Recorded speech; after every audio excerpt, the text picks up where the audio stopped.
श्री प्रभुपाद लीलामृत प्रकरण 23 श्रीमान 22 का मामला। न्यूयॉर्क में स्वामी जी के शिष्य आश्चर्य में थे कि स्वामी जी की अनुपस्थिति में भी वो उनका कार्य कर रहे थे। शुरू में सवेरे सवेरे उठना, ईश्वर जाना, कीर्तन करना और कच्चा लगाना कठिन मालूम होता था। स्वामी जी के बिना हर चीज़ खाली लगती थी, परंतु स्वामी जी ने उन्हें सिखा दिया था कि क्या करना चाहिए और धीरे धीरे उन्हें अनुभव हो गया था कि उन्हें केवल उसका अनुकरण करना चाहिए जो उन्हें दिखा गए हैं, ठीक जैसे एक बच्चा अपने माँ बाप का अनुकरण करता है।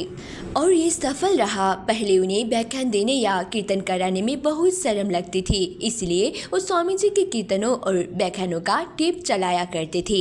लेकिन जब कई शाम बीत गए और अतिथि मंदिर में आते गए, तब भक्तों को सजीव व्याख्यान देने को लाचार होना पड़ा। राय राम, ब्रह्मानंद, सत्य स्वरूप और रूपानुग बारी बारी से छोटे व्याख्यान देने लगे और लोअर ईस्ट साइड के उन्हीं श्रोताओं के चुनौती भरे प्रश्नों के उत्तर भी देने लगे, जिन्हें श्री प्रभुपाद ने अपने उत्तरों से 6 महीने से बंशीभूत कर रखा था। पहले पहल उनके बिना चीज़ें डावाडोल बनी रही और उनकी अनुपस्थिति खटखटी रही, किंतु तब भी एक अर्थ में वो अब भी उपस्थित थे और भक्तों ने पाया कि हर कार्य, जब भोजन बनाना, प्रसाद वितरण, प्रचार कार्य अभी भी चल सकता है। 19 जनवरी को सैन फ्रांसिस्को पहुंचने के ठीक 3 बाद प्रभुपाद ने अपने न्यूयॉर्क के शिष्यों को लिखा था। वो उनके आध्यात्मिक संतान थे और उन्हें बहुत प्रिय थे। यद्यपि वो अपनी मातृभूमि भारत से बहुत दूर थे, लेकिन उन्होंने वहाँ किसी को लिखने की बात नहीं सोची थी। वो सन्यासी थे, इसलिए किसी पारिवारिक सदस्य या संबंधी को लिखने में उनकी रुचि नहीं थी। जहाँ तक उनके गुरु भाइयों को लिखने का प्रश्न था, उसका कोई महत्व नहीं था, क्योंकि उन्होंने उनकी सहायता करने के प्रति बार बार उदासीनता दिखाई थी।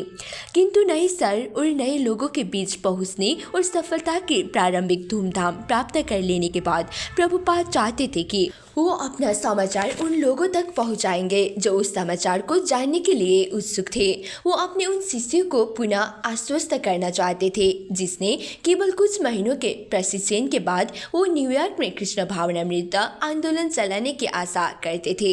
प्रिय ब्रह्मानंद, हयग्रीव, कीर्तनानंद, सत्स्वरूप, गर्गमुनि, अच्युतानंद, जदुरानी, मेरा अभिवादन और गुरु गौरांग गिरिधारी गर्दविका का आशीर्वाद स्वीकार करें। आपको हमारे यहाँ सकुशल पहुँचने और यहाँ के भक्त द्वारा हमारे अच्छे स्वागत का समाचार मिल चुका है। श्रीमान एलेन गिनबर्ग और 50 या 60 अन्य लोगों ने हवाई अड्डे पर हमारी अगवानी की और जब मैं अपने कमरे में पहुँचता तो वहाँ कुछ पत्र संवाददाता भी मौजूद थे, जिन्होंने मेरे मिशन की ओर ध्यान दिया। एग्जामिनर और क्रॉनिकल जैसे 2-3 पत्र समाचार छाप चुके हैं।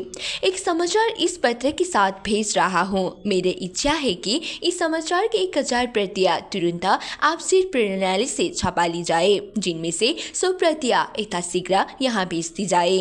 मुझे मालूम है कि आपको मेरी अनुपस्थिति खल रही है। कृष्ण आपको शक्ति देंगे। शारीरिक उपस्थिति का महत्व नहीं है। गुरु महाराज से प्राप्त दिव्य ध्वनि की उपस्थिति जीवन में मार्गदर्शक होनी चाहिए। उससे हमारे आध्यात्मिक जीवन सफल होगा। यदि मेरी अनुपस्थिति बहुत खले तो आप मेरे बैठने के स्थानों पर मेरे चित्र रख सकते हैं। ये आपके लिए प्रेरणा का स्रोत होगा। भवन के संबंध में अंतिम निर्णय के बारे में जानने को मैं उत्सुक हूँ। मैं 1 मार्च 1967 तक भवन खोलना चाहता हूँ। इस विषय में प्रबंध होशियारी से किया जाए। डिक्टाफोन के लिए अभी तक मुझे टेप नहीं मिले हैं। आपको टेप मैंने कल भेजे हैं। कृपा करके मेरा आशीष श्रीमान नील को पहुँचाए। श्रीमान रायराम भोजन अच्छा बना लेते हैं और भक्तों को प्रसाद बांटते हैं, जिनकी संख्या कभी कभी 70 तक पहुँच जाती है। ये बहुत उत्साहजनक है। मेरा विचार है कि केंद्र जल्द ही बहुत अच्छी शाखा बन जाएगा। हर चीज प्रत्याशित है। आशा है आप सब अच्छी तरह है। शीघ्र उत्तर की प्रतीक्षा में। पत्र सहायक सिद्ध हुआ, विशेषकर उसका दूसरा अनुच्छेदन ब्रह्मानंद से उसे स्टरफ्रेट में लगा दिया था। स्वामी जी ने स्पष्ट उल्लेख किया था कि वो सब अब भी उनके साथ थे और स्वामी जी भी न्यूयॉर्क में उनके साथ थे। ये एक विशेष बात थी। अलग होते हुए भी गुरु महाराज की सेवा और सैन फ्रांसिस्को के शिष्य भी जो स्वामी जी के साथ हर दिन रह रहे थे, ऐसी सेवा का विशेष स्वाद अभी तक नहीं जाने पाए थे। न्यूयॉर्क में भक्तजन जब अपना हर दिन का कार्य करते थे तो प्राय स्वामी जी के पत्र से उदाहरण देते थे और उसे स्मरण करते थे। कृष्ण आपको शक्ति देंगे। पार्थिव उपस्थिति का इतना महत्व नहीं है। गुरु महाराज से प्राप्त दिव्य ध्वनि की उपस्थिति है। जीवन में पथ प्रदर्शन होनी चाहिए, वही हमारे आध्यात्मिक जीवन को सफल बनाएगी। यद्यपि प्रभुपाद ने लिखा था कि उनका चित्र उनके बैठने के स्थानों पर रखा जा सकता था, पर किसी के पास स्वामी जी का चित्र नहीं था। उसके लिए उन्हें सैन फ्रांसिस्को के शिष्यों को लिखना पड़ा। एक लड़की ने मामूली रंगीन फोटो खींचे और उन्हें न्यूयॉर्क भेज दिया और भक्तों ने उनमें से एक को स्वामी जी के कमरे में उनके आसन पर रख दिया। ये कार्य सहायक सिद्ध हुआ। प्रभुपाद के लिए भी जो पत्र उन्होंने न्यूयॉर्क के शिष्यों को लिखा था वो एक मील के पत्थर जैसा बन गया। उसी आधार पर वो एक विश्वव्यापी आंदोलन चलाने की आशा रखते थे। वो एक स्थान से दूसरे स्थान की यात्रा करते रह सकते थे और अपने उपदेशों के माध्यम से एक साथ बहुत से स्थानों में उपस्थित रह सकते थे। न्यूयॉर्क मंदिर के अध्यक्ष के रूप में ब्रह्मानंद अक्सर सैन फ्रांसिस्को फोन किया करते थे जब भी केंद्र बिंदु है। उन्होंने हाई ग्रीप से कहा, हम सदा बैठ सकते हैं और कीर्तन कर सकते हैं। हमारे समझ में आने लगा है कि जब स्वामी जी कहते थे कि अलग होने पर उपासना अधिक आस्वाद बन जाती है, तो उनका क्या आशय था। और सिर्फ प्रभुपाद अपने न्यूयॉर्क के शिष्यों को नियमित रूप से कम सप्ताह में एक बार लिखा करते थे। ब्रह्मानंद को अधिकतर कारोबार संबंधी आदेश मिला करते थे। न्यूयॉर्क में एक नया मकान खरीदने की व्यवस्था कीजिए, श्रीमान कालमैन से मिलिए और कीर्तन के रिकॉर्ड की प्रतियां प्राप्त कीजिए।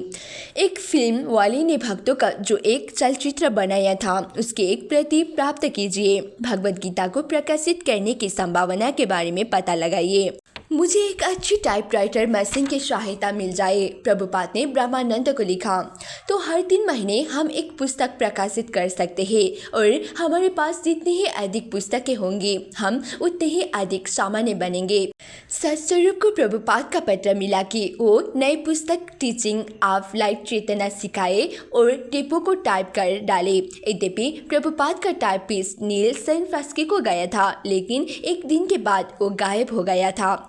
मैं समझता हूँ कि आपके पास 5 टेप है क्योंकि मेरे पास केवल 3 है, प्रभुपाद ने लिखा। ध्यान रखिए कि टेप खो ना जाए। सत्स्वरूप ने लिखा कि दिव्य ज्ञान उसकी समझ में कैसे आएगा। आप भगवान के सच्चे भक्त हैं, प्रभुपाद ने उत्तर दिया, और आपके आध्यात्मिक ज्ञान के शुभ विकास में भगवान निश्चय ही आपकी सहायता करेंगे। राय राम को प्रोत्साहित करने वाला एक पत्र मिला कि वो पत्रिका प्रकाशित करते रहे। बैक टू गॉडहेड सदैव हमारे साइन का मूलाधार रहेगा। आपकी अभिलाषा हमेशा ये होनी चाहिए कि उसकी गुणवत्ता में सुधार कैसे हो। अच्युतानंद, जो भक्तों में सबसे कम उम्र केवल 18 वर्ष का था, रसोई में अब अकेला कार्य कर रहा था। 5 भक्तों को लिखे गए एक पत्र में जिस पर श्री प्रभुपाद ने 5 बार हस्ताक्षर किए थे, उन्होंने अच्युतानंद को लिखा, क्योंकि कीर्तनानंद अनुपस्थिति है इसलिए तुम्हें निश्चय ही काम का कुछ अधिक भार लग रहा होगा, किंतु कृष्ण की जितनी ही सेवा करोगे उतना ही शक्तिशाली बनोगे। मुझे आशा है कि तुम्हारे अन्य गुरु भाई तुम्हारी सहायता ठीक ढंग से कर रहे होंगे।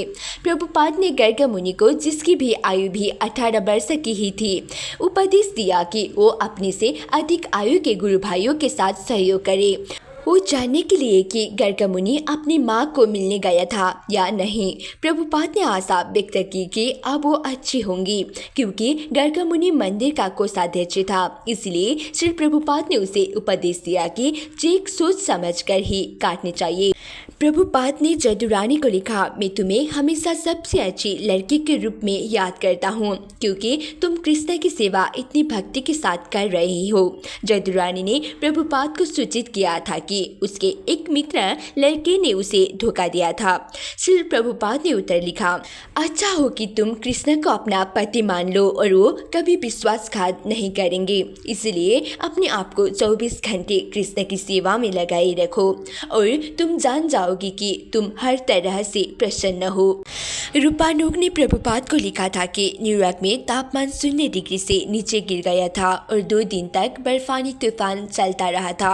श्री प्रभुपाद ने लिखा, ये स्थिति मेरे लिए निश्चय ही कुछ कष्टदायक होती क्योंकि मैं वृद्ध आदमी हूँ। मैं समझता हूँ कि यहाँ सैन फ्रांसिस्को में स्थानांतरित करके कृष्ण की मेरी रक्षा करना चाहते थे। यहाँ का जलवायु भारत जैसा है और मैं आराम से हूँ, लेकिन तकलीफ भी है क्योंकि तुम जैसे कई प्रिय शिष्यों के कारण न्यूयॉर्क मुझे बहुत अच्छा लगता था। जिस तरह मेरी अनुपस्थिति तुम्हें खल रही है उसी तरह तुम लोगों की अनुपस्थिति मुझे खल रही है, किंतु कृष्ण भावनामृत के कारण हम प्रसन्न है, चाहे यहाँ रहे चाहे वहाँ रहे। प्रार्थना है कि कृष्ण की दिव्य सेवा में हम सदा लगे रहे। न्यूयॉर्क के नए शिष्यों के उनके आध्यात्मिक गुरु के शब्द और स्वयं अपने अनुभवों से सांत्वना मिली। वियोग में ये सेवा दिव्य वास्तविकता है। माला फिरते हुए जप करते का उनका अभ्यास प्रगति कर रहा था और न्यूयॉर्क केंद्र आगे बढ़ रहा था। जब तक हमारा कीर्तन ठीक चलेगा, प्रभुपाद ने लिखा, तब तक कोई कठिनाई नहीं होगी। किंतु एक कठिनाई थी जब तक प्रभुपाद न्यूयॉर्क में उपस्थित थे। एक नया मकान खरीदने के प्रयत्न ठीक से चल रहे थे, लेकिन उनके वहां से जाते ही एक समस्या उत्पन्न हो गई। प्रभुपाद के सैन फ्रांसिस्को के लिए प्रस्थान के बाद ही ब्रह्मानंद ने श्रीमान प्राइस को $1000 दिए थे और श्रीमान प्राइस ने वचन दिया था कि वो मकान प्राप्त करने में भक्तों की सहायता करेंगे। जब प्रभुपाद को ये मालूम हुआ तो वो चिंतित हो गए। यहाँ के भक्तों और न्यासियों की राय है कि बिना किसी समझौता के $1000 दिया गया खतरे में पड़ गया है। मुझे मालूम है कि आप भरसक प्रयत्न कर रहे हैं, लेकिन निर्णय लेने में भूल हुई है। मैं आपसे अप्रसन्न नहीं हूँ, लेकिन लोगों का कहना है कि श्रीमान पाइस अन्य किसी स्रोत से वित्तीय सहायता दिलाने में कभी भी सफल नहीं होंगे। वो केवल एक के बाद एक बहाना करके समय निकाल रहे हैं, इसलिए आपने जो कुछ उन्हें दे दिया है उसके अलावा एक पैसा भी आगे ना दे। अगर वो और पैसे चाहते हो तो आप साफ मना कर दे। श्री प्रभुपाद को श्रीमान पाइस की पहली भेंट की याद थी। सुनहरे बाल और सुरुचिपूर्ण वेशभूषा वाले व्यापारी श्रीमान पाइस ने, जिनका चेहरा शीतकाल में भी तांबे के रंग का था, पहले भेंट में प्रभुपाद को और एक्सीलेंसी महामहिम कहकर संबोधित किया था। अकेले इस संबोधन के कारण ही प्रभुपाद का उस पर से विश्वास उठ गया था। एक बंगाली कहावत है कि अत्यधिक भक्ति एक चोर का सूचक है। प्रभुपाद जानते थे कि व्यवसायियों की प्रवृत्ति धोखा देने की होती है और एक अमेरिकी व्यवसायी से व्यवहार करना विशेष रूप से कठिन है।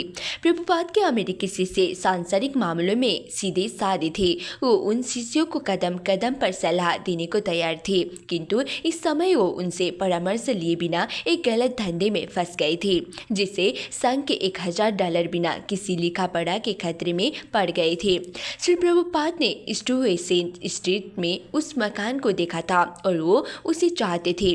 वो एक ऐतिहासिक, अच्छी तरह रखा हुआ शानदार मकान था जो उनके न्यूयॉर्क के मुख्यालय के उपयुक्त था। यदि वो उसे देख सके तो $1,00,000 के योग्य था, लेकिन सैन फ्रांसिस्को में होते हुए प्रभुपाद के लिए ये जानना कठिन था कि ब्रह्मानंद और व्यवसायियों के बीच बात कैसे चल रही थी। और इस कठिनाई में और वृद्धि हो गई जब ब्रह्मानंद के पत्रों और टेलीफोनों से मालूम हुआ कि उस बातचीत में और लोग भी शामिल हो गए हैं। श्रीमान पाइस के अतिरिक्त एक श्रीमान टाइलर थे जो मकान के मालिक थे और श्रीमान टाइलर का एक वकील भी था जो श्रीमान टाइलर से स्वतंत्र लगता था और अनंत स्कन का वकील था जिसका अपना ही निजी विचार था। यद्यपि प्रभुपाद के शिष्य आमतौर से उनके आदेशों को मानते थे, लेकिन इस मामले में वो व्यवसायियों के बातों पर विश्वास करने पर तुले लगते थे।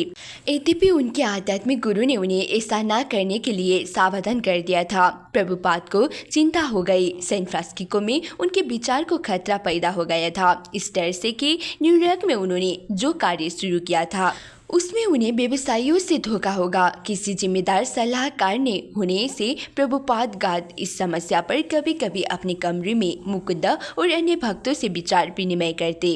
वो सभी सहमत थे कि सौदे में अनियमितता हुई मालूम पड़ती थी। ब्रह्मानंद शायद गलत बातों पर चल रहे थे, किंतु ब्रह्मानंद श्रीमान प्राइस को एक विरल व्यक्ति मानते थे जो एक सफल आदमी थे और भक्तों की सहायता करना चाहते थे। दूसरे किसी सामान्य व्यवसायी ने उनके प्रति कभी कोई रुचि नहीं प्रदर्शित की थी, लेकिन श्रीमान प्राइस ने उनकी बात सुनी और सहानुभूति दिखाई थी। वो भक्तों को हरे कृष्ण कहकर अभिवादन करते थे। ब्रह्मानंद को भक्तों की कमजोरी, आर्थिक और सामाजिक स्थिति भलोभांति ज्ञाती थी।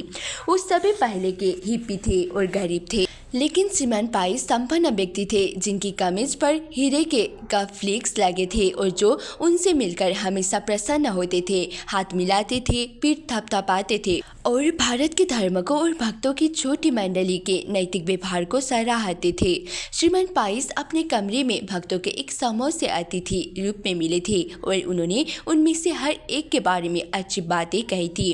उन्होंने कहा था कि हाईग्रीव बहुत अच्छे लेखक थे और ये कि बैक टू गार्डहेड बाजार में सबसे अच्छी पत्रिका थी और मिमियोग्राफ से निकली हुई इसकी प्रतियों का रूप मुद्रित पुस्तकों से भी अच्छा लगता था।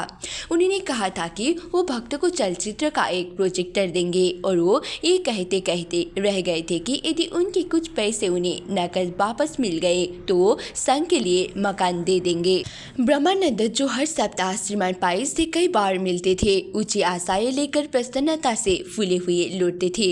उन्हें उम्मीद थी कि इस संपन्न व्यक्ति के संरक्षण में कृष्ण भावनामृत आंदोलन भारी सफलता प्राप्त कर सकेगा। श्रीमान प्राइस का ऑफिस छोड़ने के बाद ब्रह्मानंद शाम को अन्य भक्तों से मिलते और जो कुछ हुआ होता उसे उनको बताते। उन रातों में जब सार्वजनिक कीर्तन न होता तब भक्तजन आपस में बैठक करते थे, जिसे स्वामी जी ने इष्ट गोष्ठी का नाम दिया था। इन गोष्ठियों में गुरु महाराज के आदेशों पर चर्चा होती थी, किंतु अब इन गोष्ठियों में श्रीमान प्राइस और मकान की बातों का प्राधान्य हो गया। एक रात को ब्रह्मानंद ने बताया कि उन्होंने श्रीमान प्राइस को $1000 क्यों दिया था। श्रीमान प्राइस ने काम शुरू करने के लिए कुछ धन की मांग की थी। ये धन पेशगी के तौर पर था और श्रीमान प्राइस की पीट्सबर्ग की यात्रा के लिए भी था, जहां उन्हें ये मालूम करने के लिए जाना था कि क्या वो कृष्ण की सेवा के लिए वहां से अपना कुछ धन दे सकते थे। एक लड़की ने पूछा कि क्या कोई रसीद या लिखित अनुबंध था।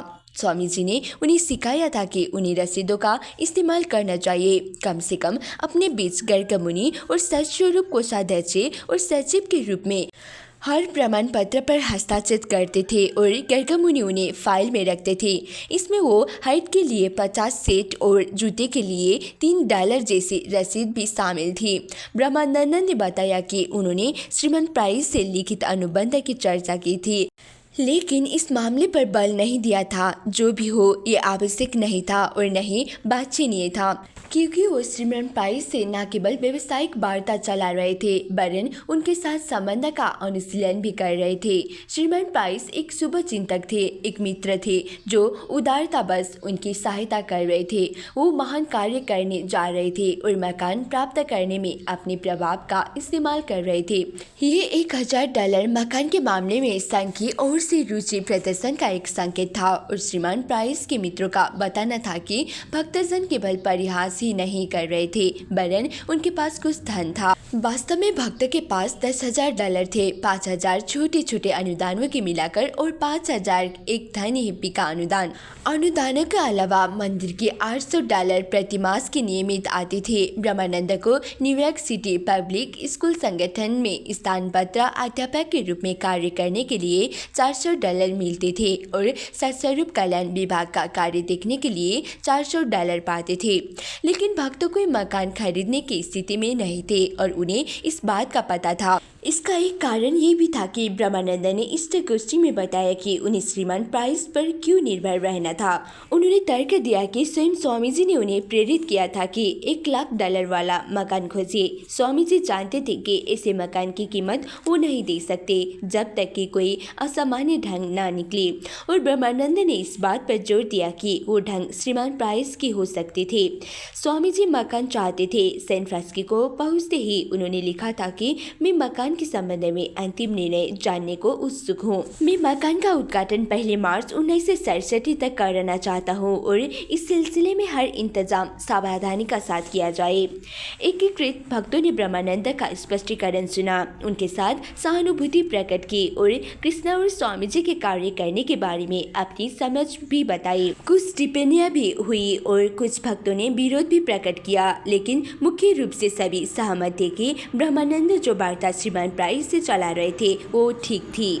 जब कीर्तानंदा और राय राम सैन फ्रांसिस्को से न्यूयॉर्क लौटे तो उन्होंने ब्रह्मानंद से विचार विनिमय किया।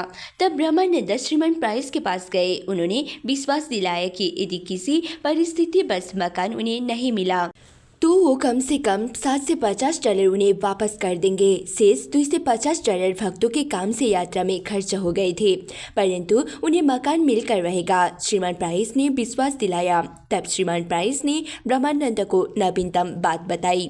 उन्हें एक संपन्न वित्तदाता श्रीमान हाल मिल गए थे जो मकान के लिए पूरा $1 लाख देने को राजी हो गए थे। श्रीमान पाइस श्रीमान हाल को तैयार करने में लगे थे, जो उनके गहरे मित्र थे। संभावनाएं अच्छी थी, किंतु भक्तजनों को भी अपनी भूमिका निभानी थी।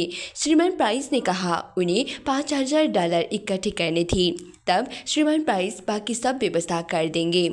श्रीमान प्राइस ने एक वास्तुलिपि से पार्क एवेन्यू में एक मीटिंग तय की और शीघ्र ही ब्रह्मानंद और सच्चरूप श्रीमान प्राइस और उनके वास्तुशिल्पी मित्र के साथ बैठकर मकान की रूपरेखा पर सिंहावलोकन करने लगे। मकान को वास्तविक भारतीय मंदिर का रूप देने के लिए वास्तुशिल्पी ने उसके लिए ऐसे अग्रभाग का प्रस्ताव किया जिससे मेहराब हो और यदि वो प्रसन्न करे तो गुमंद भी हो।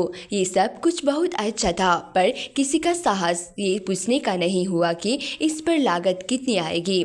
श्रीमान प्राइस ने संकेत किया कि ये कार्य निःशुल्क हो सकता है। स्वयं अपने लिए और अपने मित्र के लिए गिलास में शराब डाल लेने के बाद श्रीमान प्राइस ने ब्रह्मानंद और सत्स्वरूप को भी देनी चाहिए। यद्यपि वो जानते थे कि वो दोनों इसे नहीं स्वीकार करेंगे। श्रीमान प्राइस और उनके मित्र ने टनाटे गिलासों को उठाया। वो मुस्कुराए और शिष्टतापूर्वक गिलासों को छुआते हुए एक दूसरे के और दोनों लड़कों के स्वास्थ्य की शुभकामना के साथ हरे कृष्णा कहते हुए पी गए। लिफ्ट से नीचे उतरते हुए श्रीमान प्राइस ने भक्तों की भगवत भक्ति का उत्साहपूर्वक बखान किया। उन्होंने कहा कि दूसरे लोग ईश्वर के अस्तित्व के विषय में तर्क वितर्क कर सकते हैं, किंतु भक्तों का निजी अनुभव इस विषय में सबसे अधिक विश्वासोत्पादक चीज है। आपका व्यक्तिगत साक्ष्य, श्रीमान प्राइस ने विश्वास दिलाया, सर्वश्रेष्ठ तर्क है। ये बहुत शक्तिशाली चीज है। दोनों लड़कों ने सिर हिलाया। बाद में वो शराब के बारे में आपस में हंसते रहे, लेकिन तब भी उन्हें लगा कि ये लोग सहायता करना चाहते थे। जब श्री प्रभुपाद को नवीनतम गतिविधियों का पता चला तो अपने शिष्यों की आशावादिता से वो सहमत नहीं हुए। 3 फरवरी को उन्होंने गर्ग मुनि को लिखा, मैंने तुम्हारे भाई ब्रह्मानंद से कल फोन पर बात की थी। मुझे प्रसन्नता है कि श्रीमान प्राइस ने वादा किया है कि मकान की बिक्री तय नहीं हुई तो वो $7 से $50 लौटा देंगे, लेकिन किसी भी हालत में जो कुछ दिया जा चुका है उसके अलावा एक सेंट भी ना तो श्रीमान प्राइस को देना ना उनके वकील को, जब तक कि वास्तविक बिक्री अनुबंध ना हो जाए। मुझे इस सौदे से बड़ी निराशा है, क्योंकि $1000 का भुगतान करने के पहले वकील से या संपत्ति के मालिक से कोई आधारित समझौता नहीं हुआ।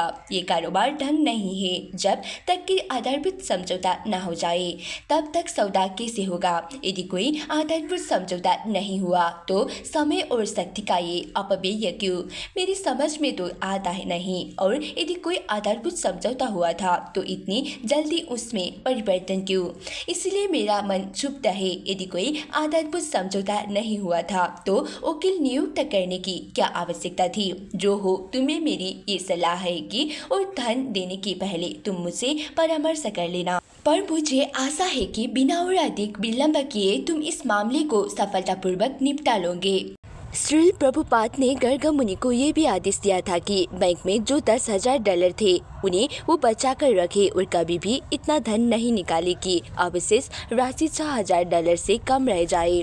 प्रभुपाद एक खाता ऐसा छोड़ गए थे जो भक्त के हस्ताक्षर से चलता था, परंतु एक खाता ऐसा भी था जिसके नियंत्रक वो स्वयं थे। अब उन्होंने अपने शिष्यों से कहा कि वो अपने खाता से $6000 निकालकर उनके खाता में रख दे। ब्रह्मानंद को उन्होंने लिखा, जो ही मकान खरीदने के लिए बिक्री का अनुबंध तैयार हो जाएगा, मैं ये $6000 तुरंत ट्रांसफ़र कर दूंगा। 10 फरवरी को प्रभुपाद ने कीर्तनानंद को लिखा, जहाँ तक मकान का संबंध है, मेरी टिप्पणी सही थी कि कोई निश्चित समझौता नहीं है। ऐसे सौदे में हर चीज़ लिखा-पढ़ी में होती है, किंतु लिखा-पढ़ी में कोई चीज़ नहीं हो रही है। प्रत्युत हर चीज़ श्रीमान प्राइस के विश्वास पर हो रही है। इस समझौता को 1 मार्च 1967 तक पूरा कर ले और इस मामले को बंद कर दे। मैं समझता हूँ इस संबंध में ये मेरा आखिरी शब्द है। तुम सभी सयाने लड़के हो और तुम अपने विवेक का इस्तेमाल करो और इस सौदे को अनिश्चित काल तक खींचे बिना पूरा कर डालो। यदि हम किसी तरह एक मकान खरीदने में समर्थ नहीं होते तो इसका मतलब ये नहीं है कि हम 26 सेकेंड एवेन्यू में अपना कार्यकलाप बंद कर दें। इसीलिए सब कुछ बंद करके वहाँ से सैन फ्रांसिस्को आने का कोई प्रश्न नहीं उठता है। तब 15 फरवरी को प्रभुपाद ने सत्स्वरूप को लिखा, ब्रह्मानंद के पत्र व्यवहार से मुझे लगता है कि कई कारणों से मकान पाना हमारे लिए संभव नहीं है। मुख्य कारण ये है कि हमारे पास देने के लिए नगद धन नहीं है और अन्य कोई उस मकान में नगद धन नहीं लगाएगा, क्योंकि ये ना तो पूरा है और ना उसे कोई आमदनी है। मकान पाने की आशा निरी कल्पना है और श्रीमान प्राइस का आश्वासन झूठा है। तुम सब अबोध बालक हो जिन्हें संसार का कोई अनुभव नहीं है। ये धूर्त संसार तुम्हें कभी भी धोखा दे सकता है, इसलिए कृष्ण भावनामृत का सेवन करते हुए संसार से सावधान रहो। जब कृष्ण चाहेंगे तो मकान अपने आप हमको मिल जाएगा। श्री प्रभुपाद के संदेश की पुष्टि हो गई जब श्रीमान प्राइस ने उन्हें धन के लिए लिखा। यदि श्रीमान प्राइस के पास इतना धन था, प्रभुपाद ने तर्क दिया, तो वो प्रभुपाद को धन के लिए क्यों लिख रहे थे। 17 फरवरी को श्री प्रभुपाद ने श्रीमान प्राइस को लिखा, यदि इस्कॉन को वास्तव में मकान खरीदना है तो उसके लिए बिक्री का अनुबंध करना पड़ेगा।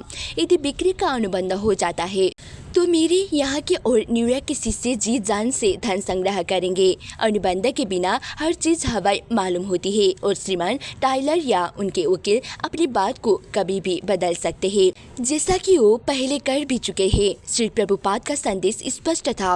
यद्यपि ब्रह्मानंद की शिकायत थी कि पारस्परिक संपर्क अपर्याप्त था। स्थिति हमेशा बदल रही थी और ताज़ा परिवर्तनों की संपुष्टि प्रभुपाद से ब्रह्मानंद हमेशा प्राप्त नहीं कर पाते थे।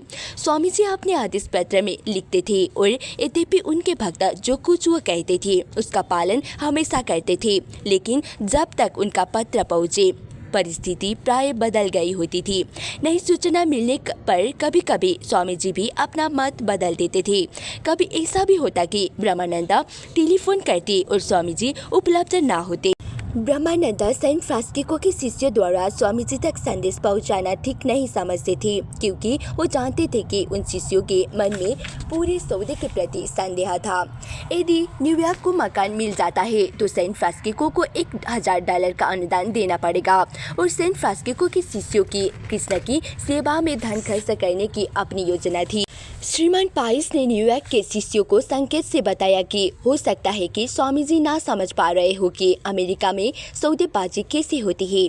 उनके प्रति पूरा सम्मान जताते हुए उन्होंने कहा कि महामहिम श्री प्रभुपाद से किसी अन्य देश की वित्तीय व्यवस्था की बारीक योग को समझने की आशा नहीं की जा सकती और कई अनुबंध के लिए महामहिम की प्रार्थना वैसे ही है जैसा श्रीमान प्राइस के शब्दों में घेरे दाल लगेंगे से बाहर जाना। ब्रह्मानंद और सत्स्वरूप नहीं जानते थे कि इसका क्या उत्तर दे।